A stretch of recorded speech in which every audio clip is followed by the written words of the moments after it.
Hey everybody, thank you for tuning in to another episode of Tomorrowman Podcast. If you haven't already, subscribe to my YouTube channel at Tomorrowman Podcast. Also, give a like, follow on social media to stay up to date on future episodes. On Facebook and on Instagram, it's at Tomorrowman Podcast. On Twitter, at Tomorrowman Pod. On this episode, I'm joined by my good friend, father, musician, and all-around great storyteller, Joe Miulli. This is part one of a two-part conversation we had where we talk about his father and his musical influences on Joe's life. Hope you guys enjoy it, and I hope there will be many more in the future. Thank you so much for listening to Tomorrowman Podcast. Don't forget to subscribe to the channel. Thank you, and enjoy the show.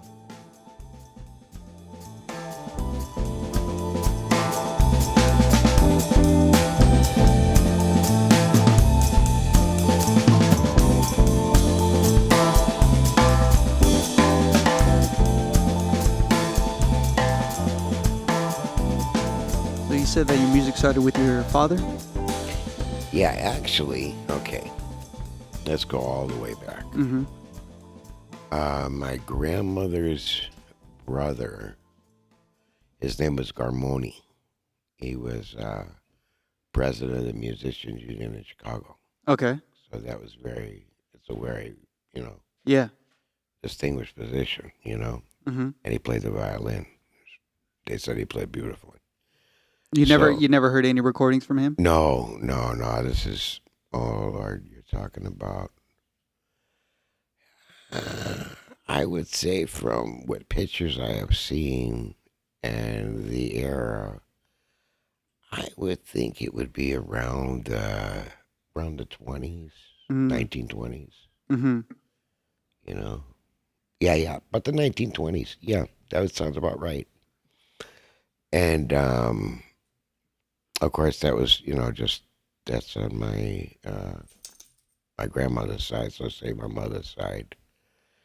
And then my dad, he was always,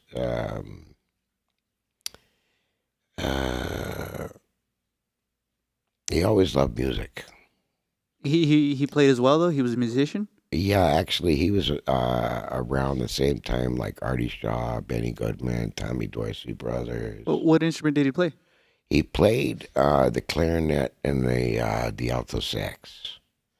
And in fact, in his earlier days, it goes like way back, but in high school, he was really well known. I have all of his clippings and stuff. Mm-hmm. I used to take sometimes, like, for real, he really did this in Chicago, Snow, whatever it was, 5 buses to go to this one school where he was like the drum major. He would also take over conducting, although he was one of the top players that they had. Yeah. And you're talking just high school.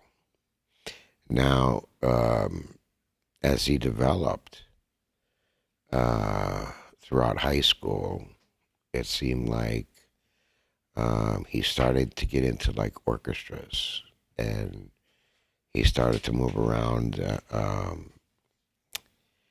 the talent that was around. Like one story he told me was with Benny Goodman. Mm-hmm. They got together, and there was a few of them out there, and of course it was like, who's the best of the best, and Benny Goodman was great, everybody would know his music. So it was just like a contest that they had, and so my dad went against Benny Goodman. And they both ran down, and they gave me sheet music, and both of them were pretty much equal, if my dad was not even a little bit better. Yeah. And then what happened was, then the second passing was, okay, you got to play the same thing, but you have to remember it by memory. Without any music in front of you? Yeah. In other words, they showed them the music, they played. And they both played very well. I think my dad beat him. That's what my understanding. Yeah. And then what they did is they pull the music back. Now you're going to play from memory. Mm-hmm. My dad apparently, I think from day one, he's always had this a block. About what, like memorizing music? Memorizing music. It was always sheet music. And then, sure, once you learn your sheet music, yeah, you're playing it. But to memorize it off of just like maybe one or two takes? Go. Yeah. Especially if it's jazz. I mean, it's Well, yeah. his was the big band era. Okay. Okay. So, in fact, let's see, let's go back a little bit. Okay, so we have all through his high school, he was very well known, and he was written up in every paper under the sun, this and that, pictures. As he got a little bit older, he got into the orchestras of those days, and like I said, he did have the show off of Benny Goodman. It was a time.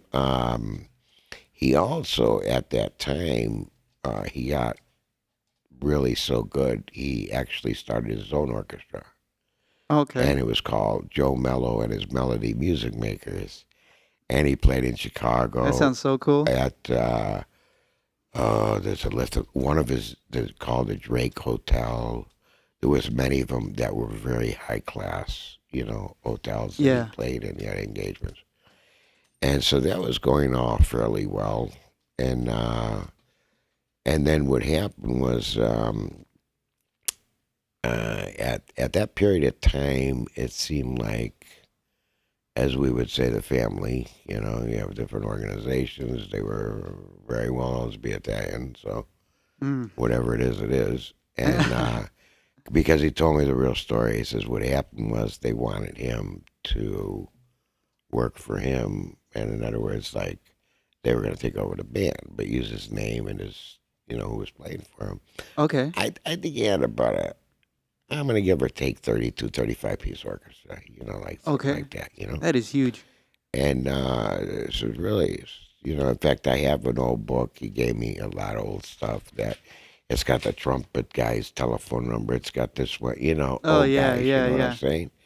He gave me all this paperwork, and he just wanted me to have it. And he says, nice, later just, usually actually what he used to tell me is I have a box out there. I don't want to throw it in my trash. Take it home. Throw it in your own trash. That's the way my dad used to give me stuff. No, honest to God. This is what he did with everything. And after a while, I understood him. Yeah. And that was his way of giving me things because I was raised strict Italian Catholic. Anyways, let's go back to the music. So he was, like I said, he had a lot of engagements. His band got really up there. It was one of the top ones. It's like the Dorsey Brothers, Benny Goodman and his orchestra, and all these very well known people at the time. And then basically the mafia moved in. They wanted to take over his band, and he didn't go for that. Did they do anything to him because of that? Well, they make like, okay, you want to keep on playing, with legs, or you want to play for us, Right. And so my dad says, well, I'm just going to, delete the band. He said, no, you ain't going to buy me. My dad couldn't be bought. So He's honest. he just. He just dismissed the band. Oh wow. Because see, either it's you work for them Oh, you don't work at or all. you really don't work. You Oh know? man. You have problems, And he was telling me, in his youth and stuff with my mom, and they'd go to these underground places, and they call them speakeasies. Yeah. And they would have the jazz bands down there playing or whatever. And I don't know, some big people from Cuba or something. I have pictures of it and everything that he had dinner with them. And he very well known. I don't know who this was. And, I laughed because I never really looked at the picture, but for all I know, it could be Desi Arnaz. It was some guy that was a musician or something from Cuba. Uh-huh.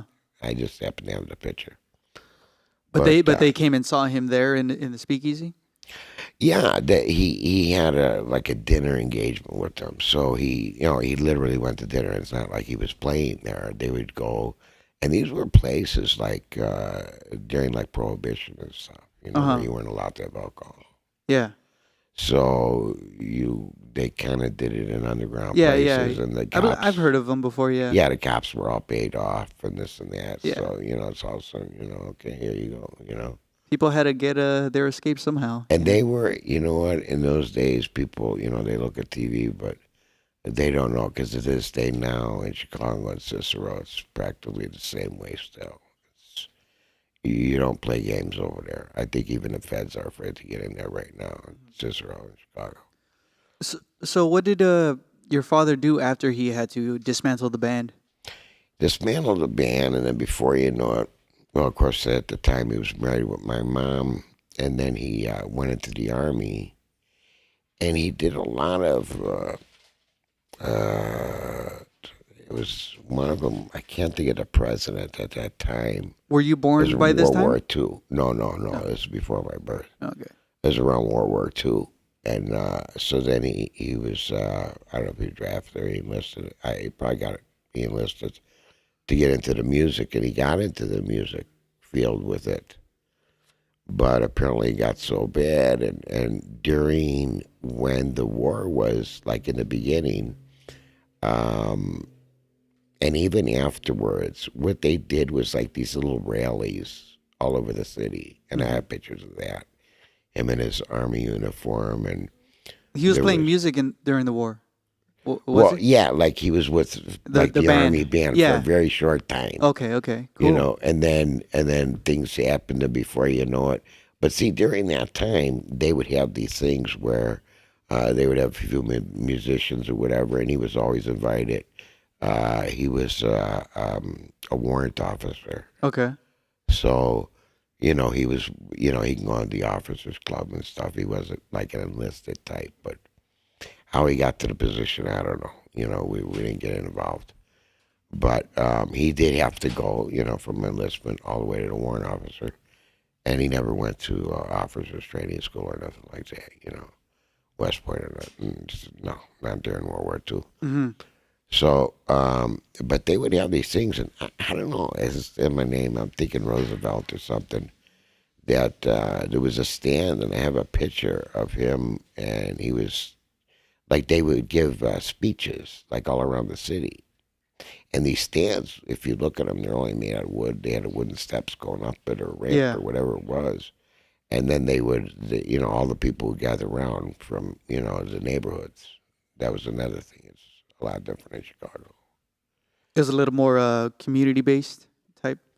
Totally. Everybody Yeah. knew everybody. Right. You didn't have to worry at the time. But you're talking, well, wait. Whoa. Let's go backwards a little bit. As far as my dad and with the music, Well, the war, and then he was in. yeah, after he went to France, and then he came home, and but he was at home because he was in for 5 years. I thought that was a long stretch, but he also did things in the United States with, I believe, like congressmen and like government for these speeches, and he would do the some of the music, like conductor. He would play himself with a small group of soldiers, Yeah. that Yeah. type of deal Hmm. for like rallies, or whatever Yeah. you want to call it. Also, it was for what do they call it? War bonds, to sell war bonds. Okay. You know, so and after a while, okay, after I think say it's 5 years, uh, then he came home and he started to.